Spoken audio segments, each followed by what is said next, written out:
Hi everybody, it's Miss Elkins. I want to just refresh your memory a little bit today about adding and subtracting with decimals. You learned how to do this last year as a 5th grader, but it's been a whole minute, so I thought it would just help you remember. So some rules for adding and subtracting decimals. First of all, you would need to use 0 as a placeholder. Now you can write this down on your own paper to help you remember. So just make you a sheet of paper, title it Notes, Adding and Subtracting Decimals. And the first thing you want to write down is to use 0 as a placeholder. Only if you need to, it's not always necessary.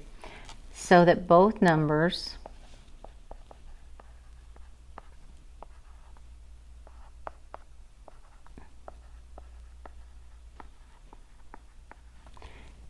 have the same number of digits to the right of the decimal.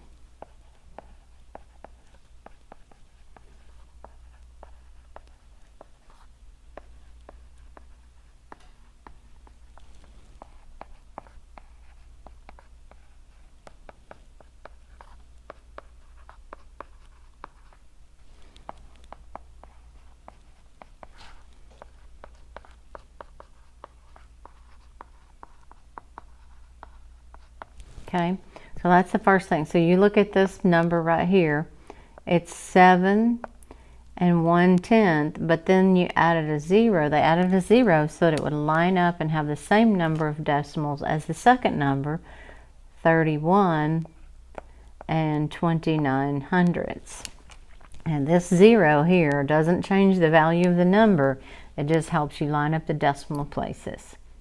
Then once you've done that, you need to add each column, just like you normally would if you're adding multi-digit numbers.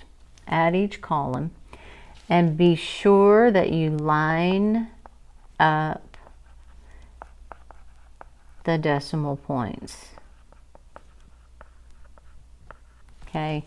These decimals have to be in the same place all the way down when you're adding. So you'll add 0 plus 9 and get 9, 1 plus 2 and get 3, 7 plus 1 and get 8, and 3 plus nothing and get 3. So 7 1/10 plus 31 29/100 equals 38 39/100. You can stop the video now and copy down this problem onto your paper and come back when you're done. So I want to do 2 examples with you. And the examples are 7 plus 5 314 thousandths. We'll start there. 7 doesn't have a decimal, so I'm going to add a decimal to it, and I'm going to put 3 zeros after it because I have 3 decimal places or 3 digits after the decimal on my second number. So then I line up the whole numbers, 5 and 7, and then I line up the digits after the decimal with those zeros, and then I add. Okay, so I'm going to add 4 plus 0 is 4, 1 plus 0 is 1, and 3 plus 0 is 3. And then I'm going to add 7 plus 5 and get 12. My answer, 12 314 thousandths. Main important step here is this: adding those zeros after the decimal to line things up. If you don't do that, you're going to get the wrong answer. All right, now the second example is subtraction. I still have to line up decimals with subtraction. So I have 15 6/10 subtract 6 39/100. I have to put a 0 here so that my decimal lines up.